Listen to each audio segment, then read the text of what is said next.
Alors bonjour tout le monde, j'espère que vous allez bien. Moi, la semaine a été assez difficile, pour ainsi dire, comme vous le savez. On est en rentrée au cégep et en complète réorganisation, ce qui veut dire qu'on a fait beaucoup de plans de cours, beaucoup de récupération et que j'ai un examen à faire pour demain matin. Mais bon, il y a quand même le cours que je vous donne.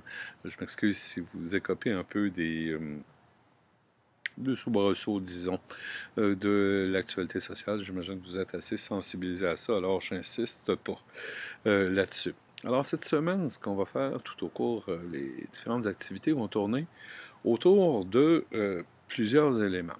D'abord, je vais vous demander de faire un petit exercice. Un petit exercice formatif, bien sûr, sur un aspect de la géographie qui est plus ou moins connu. C'est qu'il faut dire, vous êtes tous, que vous le vouliez ou non, des géographes. Certains d'entre vous sont plus patentés que d'autres, ont fait des études dans le domaine. D'autres, évidemment, viennent d'horizons qui sont très différents. Mais cela dit, vous êtes tous et chacune d'entre vous, des géographes en ce sens où vous habitez un territoire, vous y avez des repères, vous avez aussi toute une imagination, des souvenirs qui sont liés à ce territoire-là. Alors, d'ailleurs, en passant, je vous présente le territoire dans lequel je suis. Je suis dans mon jardin, il vient d'arrêter de pleuvoir, on est bien heureux. Alors, chacun a son territoire, chacun a ses repères. Alors, quels sont vos repères et quelles en sont les interprétations que vous en faites? Alors, souvent, le monde dans lequel on s'en fait une représentation. Alors, la représentation la plus classique, on l'a vu, c'est la carte, la cartographie. Bon, la cartographie, qu'on le veuille ou non, c'est toujours d'ailleurs une représentation. Qu'on le veuille parce que, comme on dit simplement, la Terre est ronde, la carte est plate, alors ça demande toute une série de transformations mathématiques qu'on appelle les projections, bien sûr, mais aussi le cartographe doit choisir des éléments qui cartographient ou non, selon l'intérêt, selon ce qu'il veut communiquer.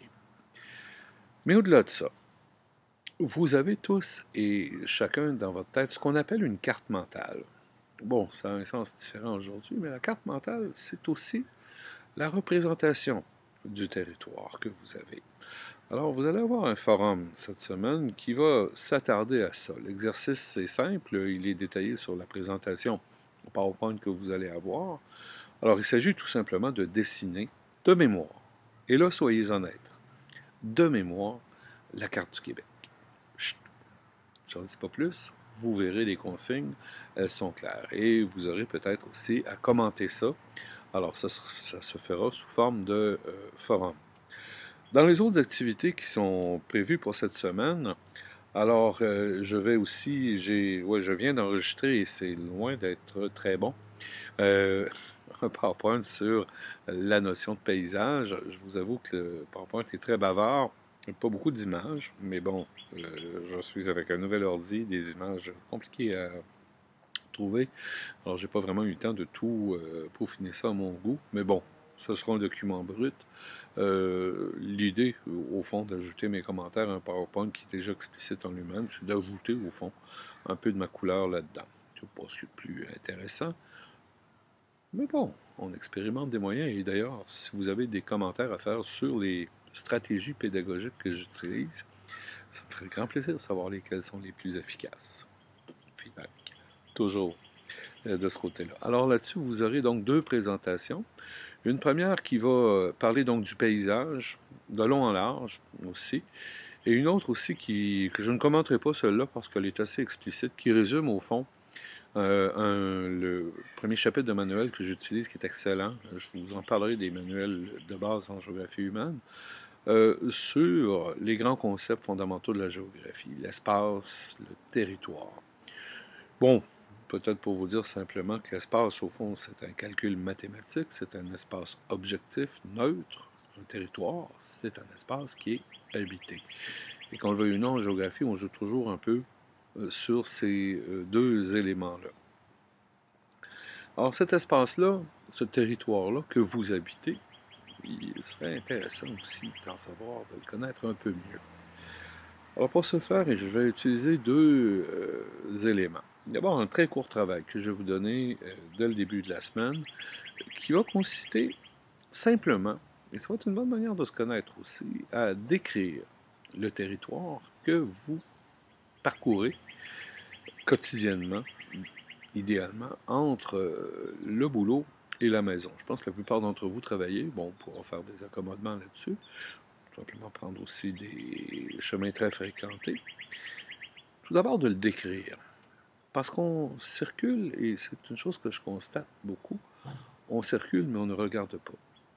Bien sûr, c'est tout à fait normal quand on est en auto de ne pas trop regarder ce qui se passe sur le côté, puisque, bon, c'est un peu stressant.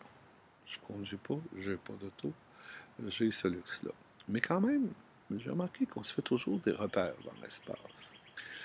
Par exemple, quand je prends l'autobus pour aller à l'université, il y a des arrêts. J'ai mes points de repère, des maisons qui attirent mon œil, que je regarde, que je vois passer, bon, à chaque semaine, et qui m'interrogent. Ce sont des repères qu'on se donne. Et il faut se questionner. Pourquoi ces repères-là? Quels sont-ils? Qu'est-ce qui fait qu'on arrête à tel endroit, qu'on est porté à reconnaître telle intersection, par exemple, dans un euh, trajet qu'on fait en automobile? Parce qu'évidemment, bon, un feu de circulation, c'est sûr que ceux-là, on les remarque un peu plus, mais quand même.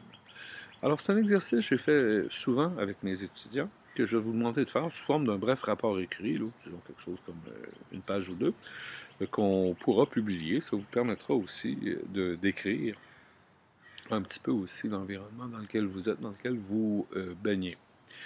Euh, enfin, cette semaine, je vais aussi amorcer avec vous autres le premier grand travail, le travail de longue haleine qu'on fera pour une bonne partie du semestre. C'est un travail qui va ressembler à une monographie géographique. L'exercice que j'aime beaucoup donner à mes étudiants du bac en enseignement secondaire pour toutes sortes de raisons. D'abord parce que, au fond, ça ressemble à ce qu'on fait dans la géographie traditionnelle, décrire tout simplement un lieu, décrire les propriétés du lieu. Alors, maîtriser le vocabulaire propre à la description du lieu, climat, le milieu physique, tout ça, mais aussi des éléments d'analyse sociale, économique, etc., qui sont assez facilement accessibles sur le web. Bon, vous savez sans doute que toutes les données de Statistique Canada, par exemple, à l'échelle des municipalités sont là. Alors, c'est de faire un exercice en ce sens-là. Alors, on va parler d'un travail peut-être d'une dizaine de pages. Il ne faut pas non plus vous lancer dans quelque chose de très long. Il faut savoir être bref, aller à l'essentiel, quitte à laisser tomber certains aspects. Si, par exemple, vous êtes plutôt porté sur l'histoire, ou si la documentation qui vous est accessible va sur l'histoire, bon, on parlera plus de l'histoire du lieu. Si au contraire vous vous intéressez plus à la réalité d'un lieu, aux caractéristiques socio-économiques, on ira un peu plus de ce côté-là. Je vous donne une marge de manœuvre assez large là-dessus. Vous êtes assez grand pour vous, ouais, pour vous trouver un angle d'attaque. Et si vous voulez, bien sûr, ça va me faire plaisir là, de vous conseiller là-dessus. Alors, c'est à peu près ce qui va se passer au cours de cette semaine. Je regarde gentiment mes notes, voilà. Alors, c'est important. Oui, retour peut-être sur le texte de clavage. J'aimerais que vous m'en parliez un peu, si vous voulez, sur le forum. Est-ce que la lecture a été pertinente? Écoutez, ce sont des notions peut-être un peu générales qu'on voit là-dedans, mais c'est pour vous donner un peu l'exercice. Le but de l'exercice, c'était de vous donner un peu de profondeur là-dedans. Dernière remarque peut-être aussi pour ce bonjour de la semaine. Euh, j'ai aucune idée du temps que ça peut vous prendre en termes de charge de travail pour suivre ce cours-là et des contraintes. J'imagine que comme la plupart d'entre vous enseignez, le prochain mois va être assez occupé. Merci. Alors probablement qu'on se donnera peut-être un peu plus de temps si toutefois là, vous en manquez pour faire les travaux, pour faire les différentes activités. Puis à part de ça, ben, j'espère que vous n'êtes pas pire dans les jeux géographiques. Je n'ai pas perfectionné mon score, n'est-ce pas? Je suis là sur Python. Alors salut, bonne semaine.